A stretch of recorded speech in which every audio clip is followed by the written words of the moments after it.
கண்டிப்பா என்ன பண்ணணும்னா வீட்டுல அன்னதானம் போடணும். கண்டிப்பா அன்னைக்கு வீட்டுல உருளி வைக்கணும். அந்த உருளியில வந்து பாத்தீங்கன்னா எப்போதும் போல வெட்டிவேர், வாசனை திரவியங்கள், அதே போல வந்து வெள்ளி நாணயம், தங்க நாணயம், முத்து, பவளம் இதெல்லாம் போடணும்.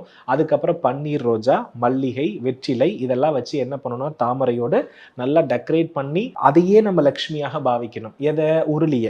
அப்படி உருளியை பாவிச்சு அதுக்கிட்ட நம்ம என்ன கேட்குறோமோ அது அன்னைக்கு உடனே தரும். ஸோ அக்ஷய திருதி அன்னைக்கு வீட்டுடைய மத்தியம பகுதியிலோ வரவேற்பறையிலையோ யாரு வந்து உருளி வைத்து உருளியிடம் வேண்டுவதை கேட்கிறார்களோ அது அடுத்த வருட அக்ஷய திருதிக்குள் அவர்களுக்கு கிடைத்திருக்கும்.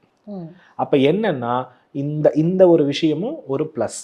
அப்போ அக்ஷய திருதினா ஒரே ஒரு விஷயம், சூரியர் சந்திரர் வலுப்பெற்று இருக்கிற நாள்ல தான் என்ன நடக்கும் அப்படின்னா நம்மளுடைய முன்னோர்களுடைய ஃபுல் பிளஸ்டு கிடைக்கும். இப்போ இந்த டைம்ல எந்த ஒரு கோவில் தேரோட்டம் நடக்கும்னா சித்திரை திருவிழா, மதுரை